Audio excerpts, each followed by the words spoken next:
Muito boa tarde a todos.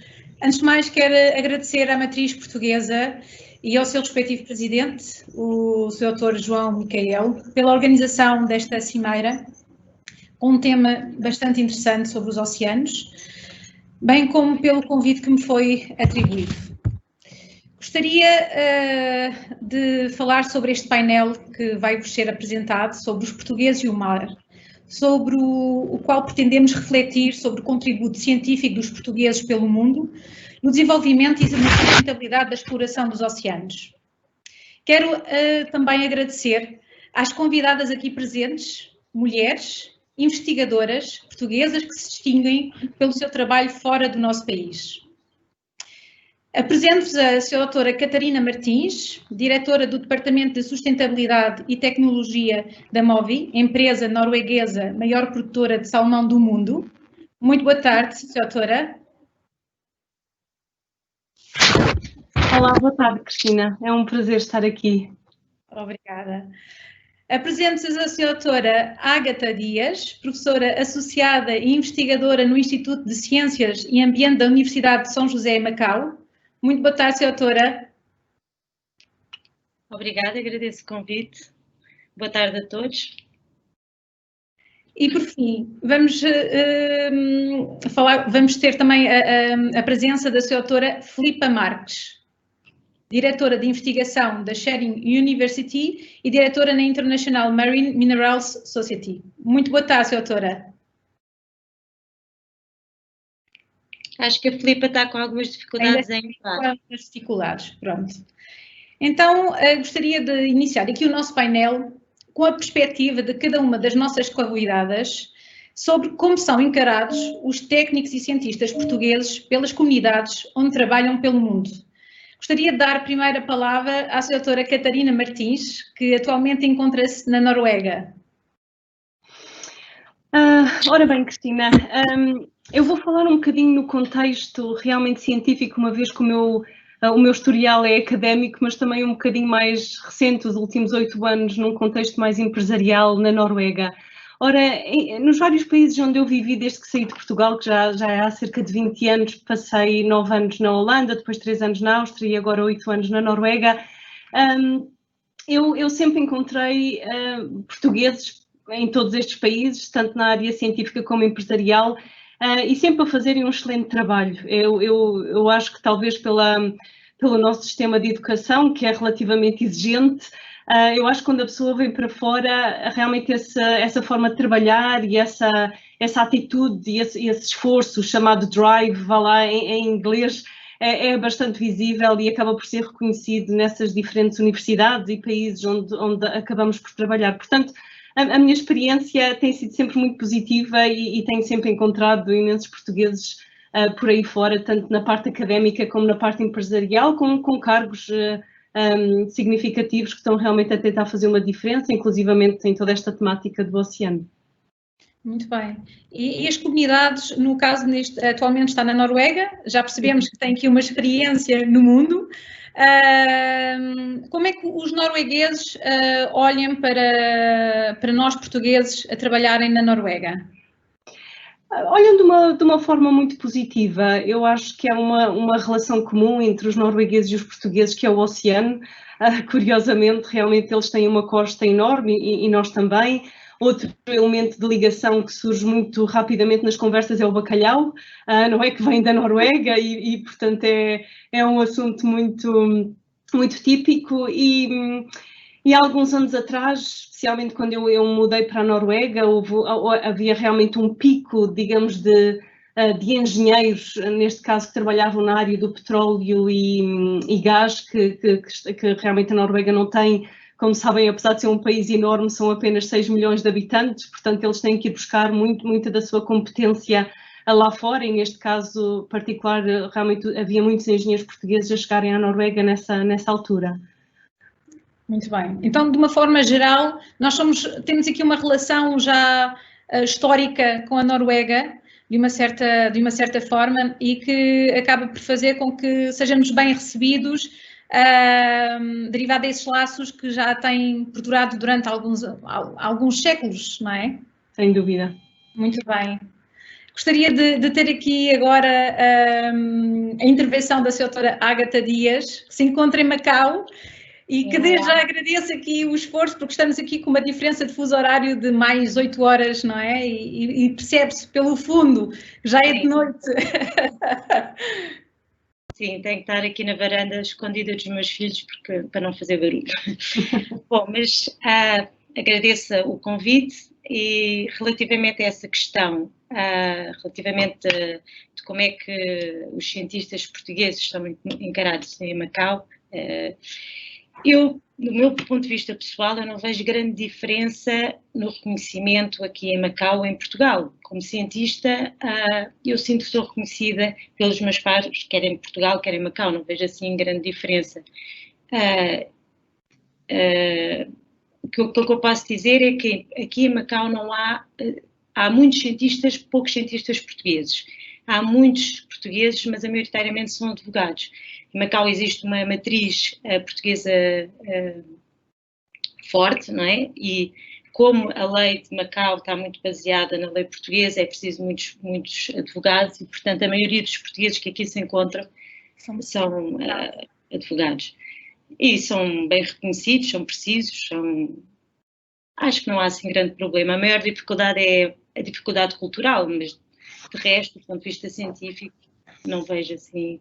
E mesmo tecnológico, temos alguns advogados, engenheiros civis, e que trabalham até na construção dos casinos. Como sabem, Macau tem uma parte enorme cheia de casinos e acho que é saudável e interessante. Sim. Não vejo assim. A relação também, estamos a falar também de uma relação que durante muitos anos tivemos aqui uma relação muito próxima com Macau, não é? E que acabou também por criar aqui uns certos laços de como é que poderemos dizer, de confraternização. Não é como se estivessem num país que não houvesse aqui um histórico, um passado, não é? Ainda estivemos muito ligados a Macau também foram quase... Em 1999, sim. E ainda estamos ligados, não com a soberania que tínhamos até aí, não é? Mas ainda temos alguma responsabilidade para este território até 2049.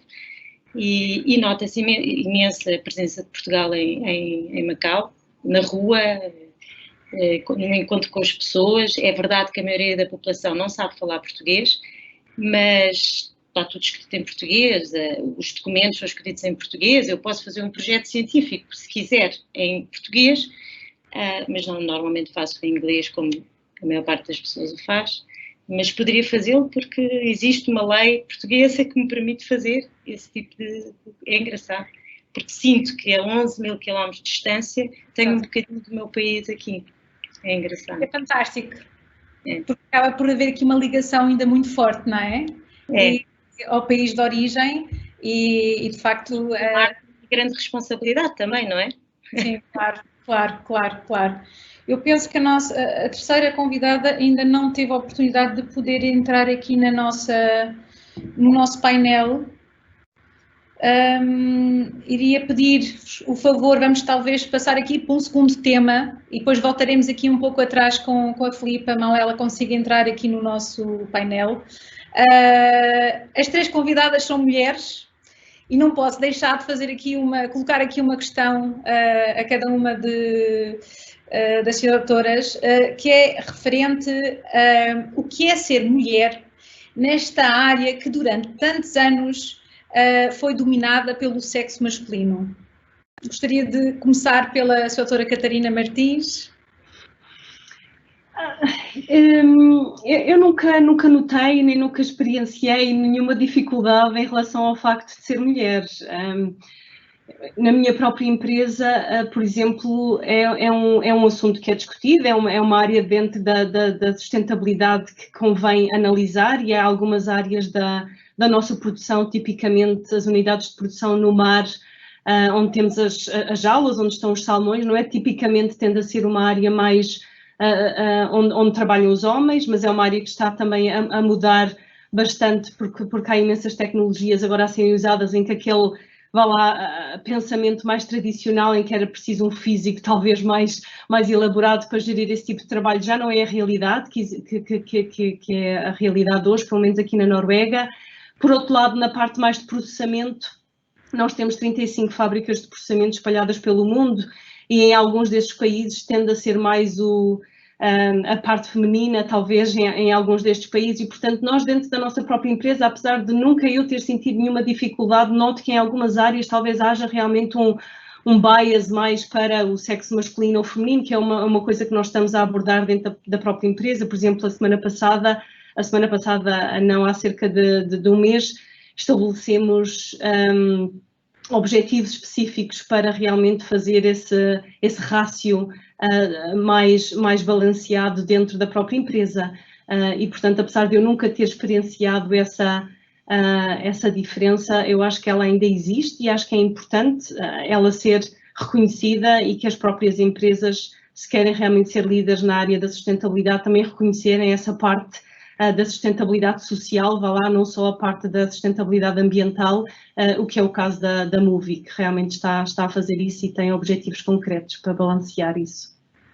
Muito bem, muito obrigada. Isto quer dizer então que as mulheres nesta área, a sua sensação é que efetivamente têm conseguido integrarem-se na área de investigação científica e não sente aqui uma discrepância ou não sentiu um mal-estar quando decidiu abraçar esta carreira profissional?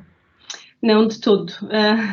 No fim do dia, o que interessa é a qualidade e a experiência e, portanto, tudo o que tem por trás, não acho que essa questão tenha alguma vez sido um problema, não. Muito bem, muito bem.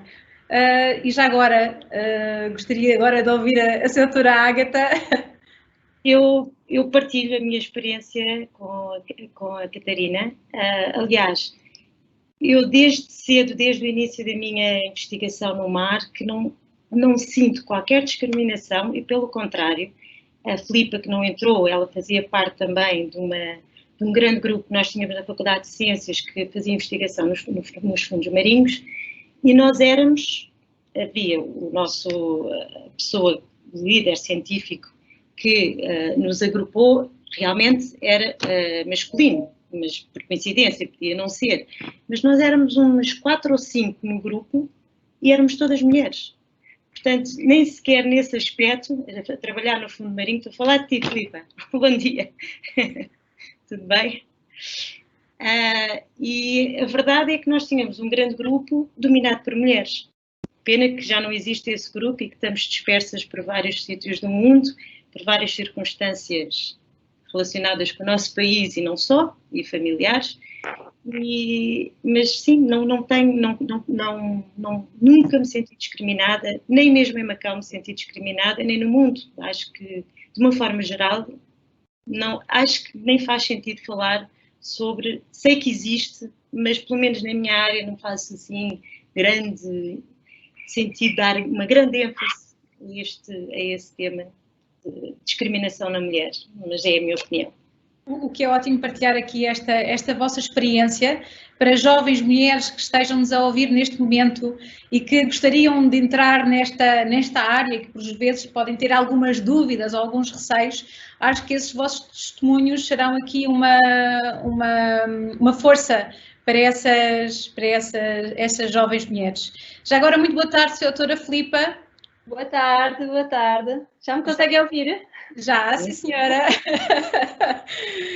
Ora bem, nós já estivemos aqui a falar aqui um pouco sobre uns temas e gostaria de voltar aqui um bocadinho atrás e colocar-lhe aqui uma questão na qual gostaria de saber como é que são encarados os técnicos e cientistas portugueses pelas comunidades onde trabalham pelo mundo.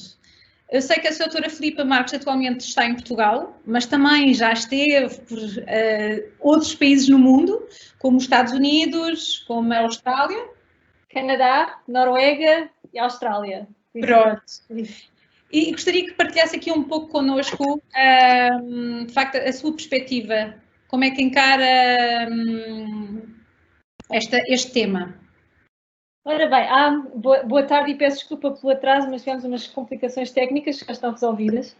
Há várias abordagens. Primeiro, a minha passagem por diferentes países foi em diferentes fases da minha vida. Portanto, a percepção que eu tive do meu papel na altura como estudante, depois como cientista profissional, foi sempre mudando também a minha mudança de percepção.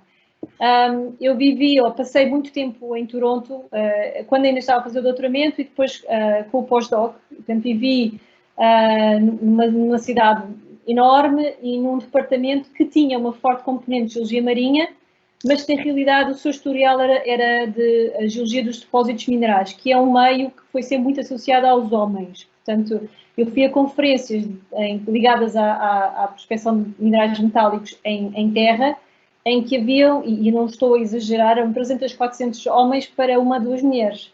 E era esse o meio norte-americano, canadiano e dos Estados Unidos, e na Austrália também um pouco.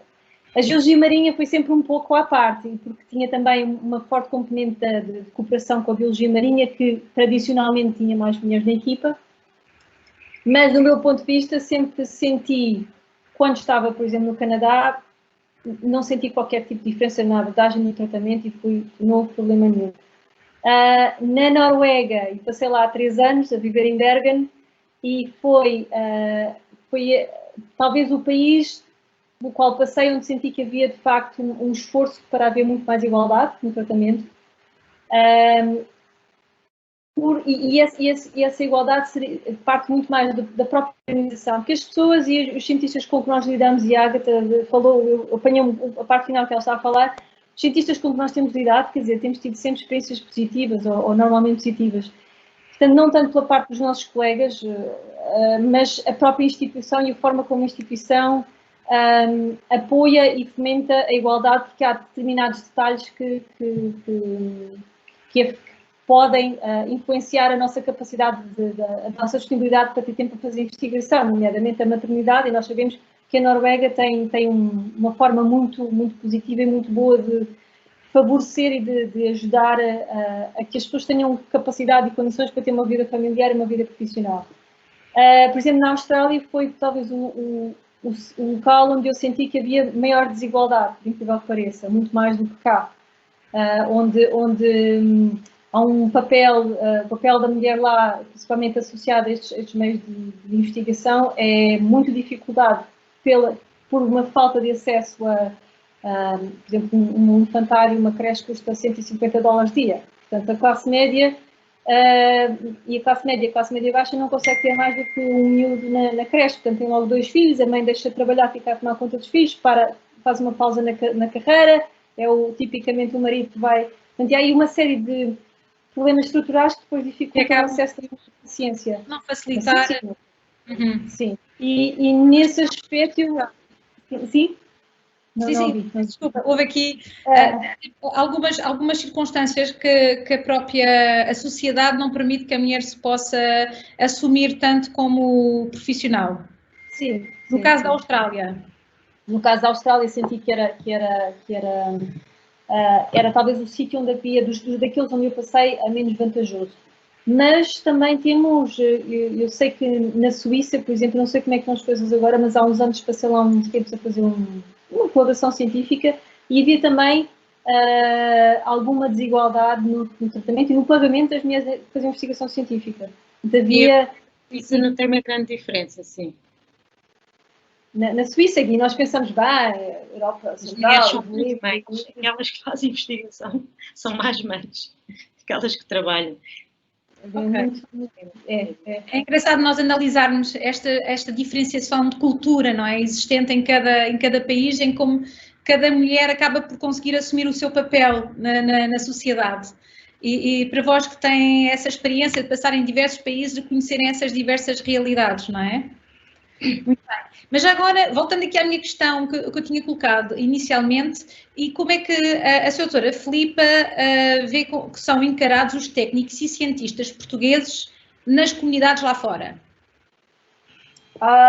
Pois aí, mais uma vez, muda bastante consoante a área. Portanto, eu andei sempre assim uma ponte entre a geologia marinha e que tinha background muito respeitado e é uma aplicação relativamente recente por parte das equipas portuguesas. Eu penso que começou no final dos anos 80, 90, quando se começou a fazer a geologia marinha profunda em grande escala por parte das equipas da Universidade de Lisboa, de qual a Ágata e eu fizemos parte e por aí fora.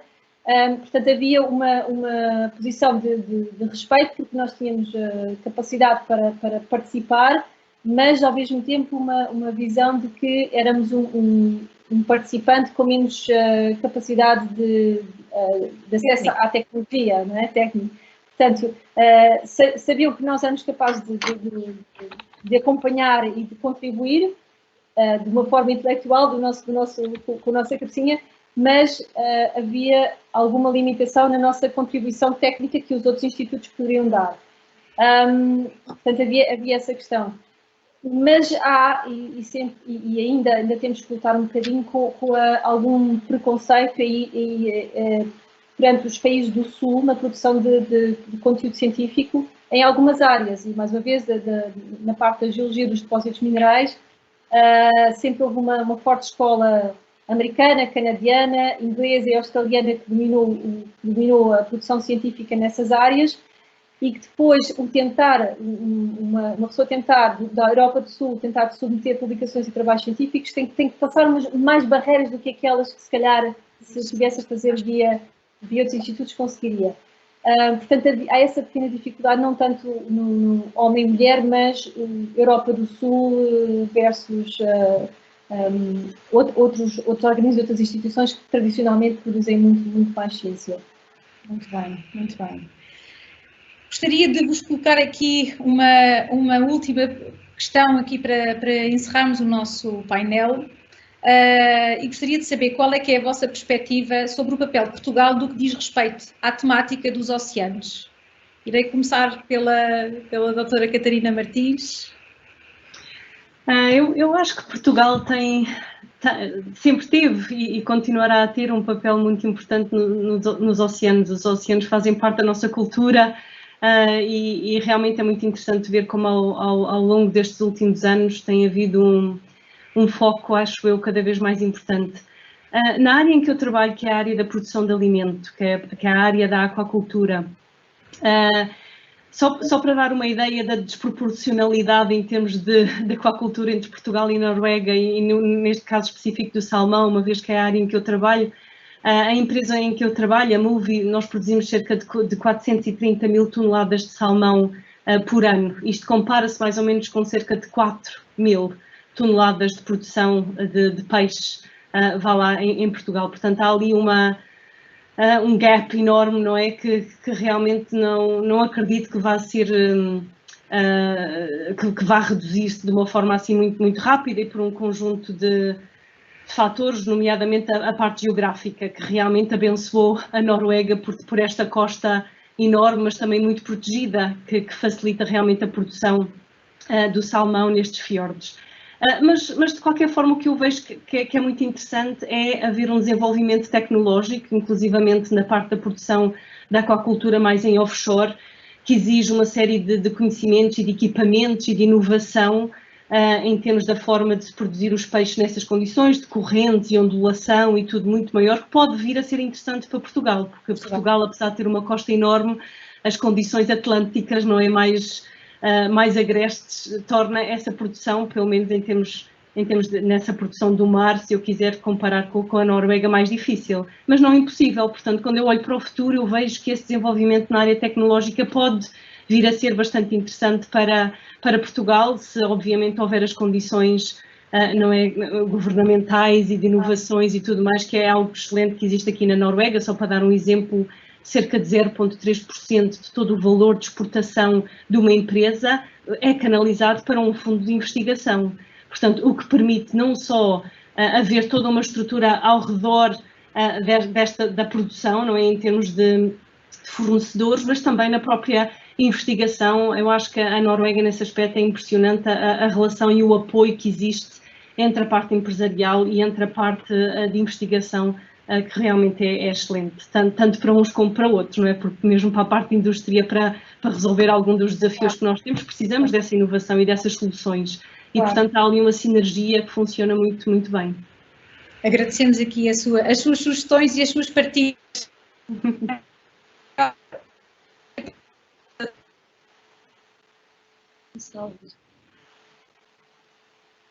Não se está a ouvir. Não, Cristina, houve aí algumas quebras de voz. Não sei se já está ok. Em pausa. Ficamos os três. Ficamos as três. Ok, já. Não conseguimos ouvir, talvez Não, esteja. Será que está a ouvir? Já. Pronto. Ia passar agora a palavra à senhora doutora Ágata Dias. Bem, como já foi dito, eu acho que nós temos uma grande responsabilidade na gestão da nossa área de solo e subsolo. Como se sabe, nós somos um território pequenino, sim senhor, estamos no sul da Europa, mas nós temos uma área global que é 40 vezes, do solo e subsolo marinho, que é 40 vezes superior à área terrestre. Nós temos aqui uma grande responsabilidade, não só do ponto de vista da proteção, como do ponto de vista da economia do mar, como do ponto de vista da ciência, em todos estes aspectos já foram referidos anteriormente. E, portanto, no meu ponto de vista, eu acho que há aqui muito a fazer e que nós poderíamos ter um papel preponderante na Europa e no mundo.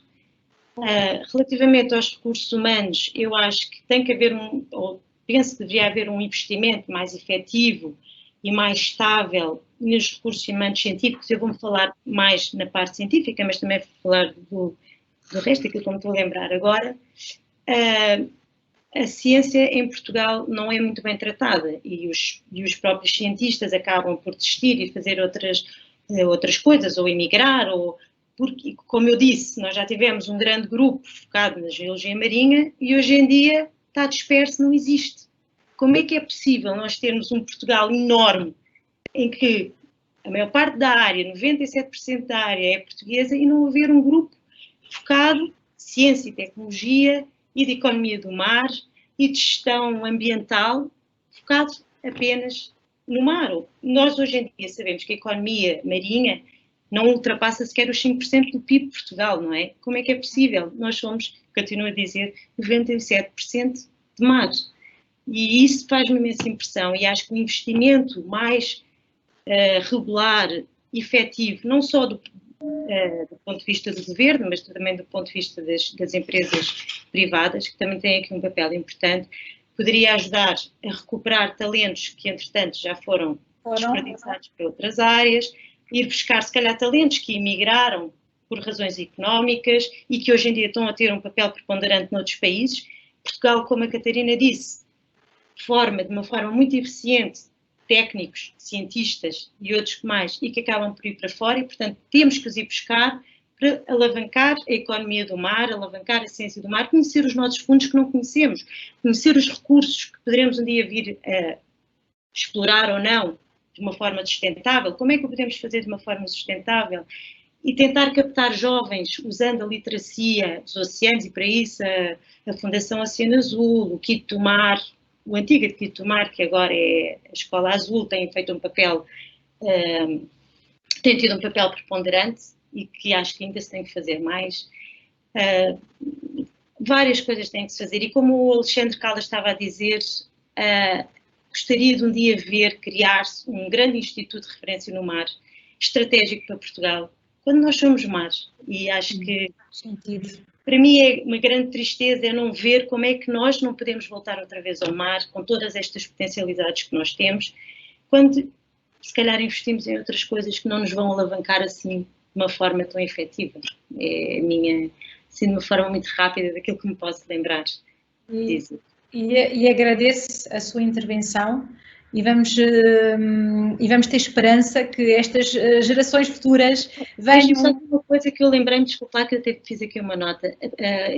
A Filipa estava a dizer há pouco que nós não tínhamos capacidade técnica e que muitas vezes éramos vistos como aqueles cientistas que até têm alguma capacidade, mas coitados, não têm capacidade técnica para fazer investigação nos fundos marinhos. Faz-me imensa impressão quando é que nós temos uma área a sul dos Açores que é nossa, temos uma série de campos hidrotermais, que era aquilo que nós os dois estudávamos, e estudamos e trabalhamos no assunto. E anualmente nós temos franceses, temos holandeses não, alemães, russos, americanos, a fazer investigação nos nossos fundos marinhos. E nós andamos a fazer investigação noutros sítios, que precisamos de potencializar Portugal com tecnologia avançada para nós estarmos no topo e não sempre a reboque. E isso é importante para alavancarmos o nosso país. Muito obrigada pela sua intervenção. E vou passar agora, por fim, aqui a palavra à doutora Filipa. Eu pegando nas palavras que foram ditas antes, que subscrevo totalmente, é por aí. Nós temos, há vários pontos importantes. A primeira, a literacia do oceano, é preciso chegar às escolas com projetos de valor, como foi o Equipe do Mar e a Escola Azul. É importante chegar à população em geral, das pessoas mais novas às pessoas mais velhas, e explicar a importância do mar, porque as pessoas não têm a obrigação de adivinhar, mas é importante explicar que se estão a reclamar o preço da sardinha, porque a sardinha está muito cara, ou se há ondas enormes da Nazaré que trazem muitos turistas, há uma razão pela qual isso acontece, há uma razão científica pela qual isso acontece. E então é preciso chegar e educar as pessoas desde o mais novo ao avô, educá-las para a importância do mar e como é que a nossa atuação perante no dia-a-dia impacta o mar e como é que o mar impacta a nossa vida, na saúde, na nossa economia, no emprego, por aí fora. Portanto, a literacia, a educação, chegar às escolas e aos mais pequenos, mas também chegar à sociedade em geral. E depois uma forte reestruturação na parte científica, porque nós neste momento o que está é, como a Ágata bem salientou, é que estamos espalhados. Criou-se e investiu-se imenso, o Estado português investiu na formação de uma série de cientistas, eu inclusive, fiz um doutoramento pago pela Fundação para a Ciência e Tecnologia, não é? Investiu na nossa educação, nós criámos e investigámos sobre áreas que são nossas e depois esse conhecimento e essa não foi depois aproveitado para o futuro. Temos geólogos marinhos aqui, biólogos marinhos noutro sítio, oceanógrafos lá. Portanto, temos toda uma massa crítica de cientistas que têm capacidade para responder e fazer investigação de qualidade, mas não estão centralizados numa instituição que esteja inteiramente dedicada ao mar. Obviamente temos o IPA com uma série de aplicações e viradas também para o mar, mas que não está neste momento a dar resposta, por exemplo, à necessidade que nós temos de conhecer verdadeiramente o mar profundo na parte dos recursos que nós possamos ter. E é importante ter essa noção. Portanto, mais uma vez, a educação, a literacia e reestruturar o tecido científico de forma a se consiga fazer uma abordagem ao mar multitemática, porque, mais uma vez, isto envolve as ciências naturais, mas também a economia, a gestão, o impacto social, as alterações climáticas, a transição energética, quer dizer, todos nós falamos de transição energética, deixar de estar dependentes dos hidrocarbonetos, vamos para as renováveis e depois pensamos, e como é que as renováveis, como é que vamos processar as renováveis? Que metais é que são precisos? Onde é que estão esses metais? Como? Todas essas práticas estão ligadas ao mar, quer seja como fonte de recursos, quer seja como meio de transporte e formas de transporte eficientes, o green shipping e por aí fora, tudo vai estar ligado ao mar. E enquanto não houver uma percepção da importância que o mar tem na nossa sustentabilidade a médio e longo prazo, não conseguimos ir a lado nenhum. Olha, doutora Filipa, também muito obrigada pela sua intervenção. Acho que há aqui muitos assuntos que perderíamos muito mais tempo para poder debater. Quero mais uma vez agradecer-vos a vossa disponibilidade, a vossa amabilidade de estarem aqui presentes neste painel, pela vossa contribuição e desejo os maiores sucessos na continuação das vossas carreiras. Muito obrigada. Agradeço. Obrigada.